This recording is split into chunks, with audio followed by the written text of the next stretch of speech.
Check out carmarshal.com. The link is in the description. They help support us. Now work! Dad, back up! Dad, back up! Put your hands behind your back. Do it now. We're recording. There's no, you can't. You can't. You're still not allowed to get in the house. Put your hands up. Why are you pushing me? Why are you pushing me? Really, dude? All right, Dad, stop resisting. He's obviously a... Please stop. You're done in jail. Facebook Live. Facebook Live. Call Brad. Good. What's your badge number? What's your name? What's your name? You had no right to come in the house. You could have knocked, but you had no right to come in. What's your name? You had no probable cause, nothing. Son is dead. I understand. No, you're not. You're arresting her father. You feel good? You feel good about yourself? No. This is our house. You feel good about yourself doing that? Everybody sit down now. Facebook Live. You don't tell us what to do in our house. He just died in my arms. Turn around. He's the father. Dude, you can't. My son just died, and you're coming into our house doing this. Put your hands behind your back. You don't touch me. You don't touch me. You don't touch me. I did nothing to you. I did nothing. Sir, I did nothing to you.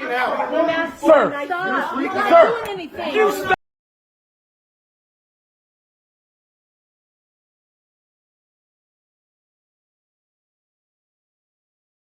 Watch, cops attack innocent family as they grieve the death of 2-month-old son.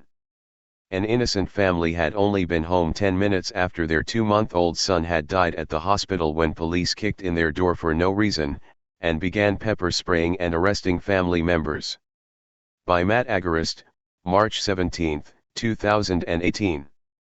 West Valley City, Utah. Last month, Tevin Evans and Marisa Estrada experienced a parent's worst nightmare. Their 2-month-old son Cameron died. But after leaving the hospital, this family nightmare would get far worse thanks to West Valley City police officers. On February 24, Cameron would succumb to the symptoms of respiratory syncytial virus, RSV, and the little 2-month-old bundle of joy's light burned out forever. The death was not considered suspicious by any means. However, per police protocol, the family was told they would be getting a visit from police. The family asked if this visit could take place at their home as they needed to be with family to grieve. Officers wasted no time, and only 10 minutes after they got home from the hospital and began to grieve, multiple West Valley cops showed up at their door. Moments later, all hell broke loose. Cameron's grandfather, very distraught over losing his newborn grandson, did not know police were coming to the home. So, when he answered the door, clearly in a state of grief, he was upset to find 2 cops, Officers Christensen and George Martinez. My father opened the door, yelled at the cop, "What do you want?" and then shut the door, said Ricardo Estrada, Jr., Cameron's uncle. As KSL.com reports, West Valley's chief described the grandfather as being in a highly agitated state. The man shouted expletives at the officer and closed the door. On surveillance video, a man can be heard shouting at police, "What the expletive do you want?" However, who wouldn't be in a highly agitated state after coming home to grieve the loss of a baby only to be harassed by cops immediately after? Instead of knocking again and being cordial, however, Christensen kicked in their door and began arresting everyone. It felt very ego-driven. That cop never said, "Calm down. Here's why I'm here." It was instantly, "Everyone is getting arrested," Ricardo Estrada, Jr. said. According to KSL, family members claimed he was immediately hostile toward them, threatening to arrest everyone. Christensen then threatened to arrest family members who pulled out their cell phones to record what was happening, and used pepper spray on several individuals including Tevin Evans' mother. The situation became so disturbing that at least 2 family members, in fear of their lives over the actions of the police officers, called 911. "I told them this officer just isn't handling the situation correctly," said family spokesman Ricardo Estrada, Jr. The family called 911 on the police. The family called 911 because they were so terrified, the family's lawyer, Salt Lake civil rights attorney Robert Sykes, confirmed. "I was distraught. Obviously me and my wife were upset and feeling probably every emotion possible, anger, sadness, grief, everything, and then for all that to happen and the aftermath at the home, it was just shocking, said Evans, who also used words such as unbelievable and nightmare to describe what happened, according to KSL. According to Sykes, the family was prepared to announce a lawsuit this week over the incident. However, they got a call from the city's attorney Friday morning asking to meet with the family first. According to Sykes, the city actually apologized and admitted they were in the wrong. I think they recognize it was an outrageous violation of these people's constitutional rights at a time when they're grieving. And I think they recognize that.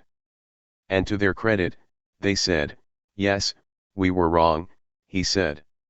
However, Jacobs also held a press conference on Friday and noted that the city's call to Sykes was not an admission of wrongdoing. It is our practice to reach out to the family, get their side of it, and if they have been wronged, we will do what we can to make it right, she said. As KSL reports, Jacobs said Christensen, who has been with the department for about 9 years, was reassigned to different duties pending the outcome of an internal investigation. She said his current duties do not involve interaction with the public. The chief said the officers who went to the family's house were there for an unattended death investigation. They were not aware at that point that the death was not considered to be suspicious, she said. Jacobs went on to note that after she reviewed the body camera, she thought the incident was concerning. What seemed to have been a routine investigation in the video, it was a death investigation, and for it to turn into a use of force, clearly something happened. And we need to find out why it went down that road, she said. No warrant. No crime had been committed. There was no suspicion that a crime had been committed. Right away, Christensen took offense to that. You can visibly see this officer was upset. He couldn't really handle the situation, Ricardo Estrada, Jr. said. Again, this cop is not showing any kind of restraint. No type of de-escalation at all. No respect to the situation. County, this is Charlotte County Cop Watch, and I wanted to explain what fair use is. You can use pieces of news articles if you're doing it for news reporting, you have commentary, and you're doing it for education purposes. So that's what fair use is, as you can see right here. Another reason why I wanted to make this video is to let you know I have just joined with Patreon. A nice thing with Patreon, I make no money on YouTube. They took the money away years ago, and so this is another way to give, and it's a nice thing too because you can give monthly.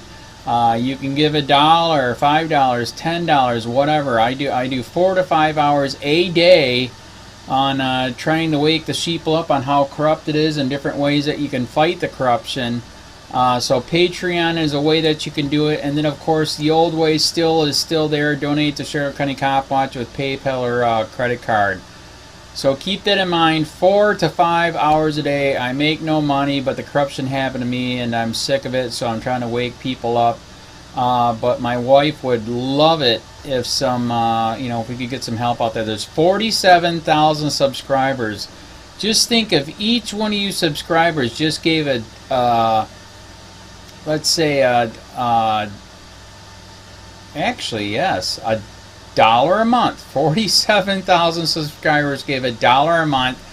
That would be awesome. That's not going to happen. But anyways, that would be great if it did happen. But, do the math in your head. Just think about it. Like I said, 4 to 5 hours a day. I get no money from YouTube. YouTube has gone nuts. You can't do anything anymore. They're taking the money away everywhere. So these are a couple different ways that you can still help out with all this time that I put in. And as you know, I'm in a special situation where, at least I can do it. 4 to 5 hours a day. We have a cleaning company during the day. That's what allows me to do this, and we're debt-free. So this is my hobby. I don't go fishing and all that other crap. I try to save the world.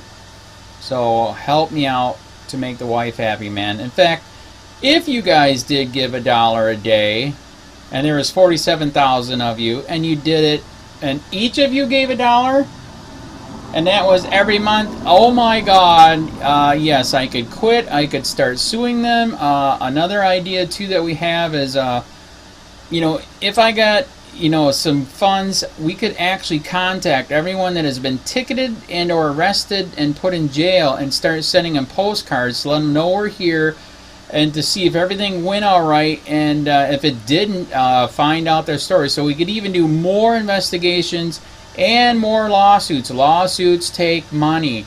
So just think about that. You know, 47,000 of you so far right now. You know, $1 a day. I mean, $1 a month on Patreon, or $5 a month Patreon, 10, 20, whatever. Just do the math in your head. Help out. This is a lot of work every single day. Thanks.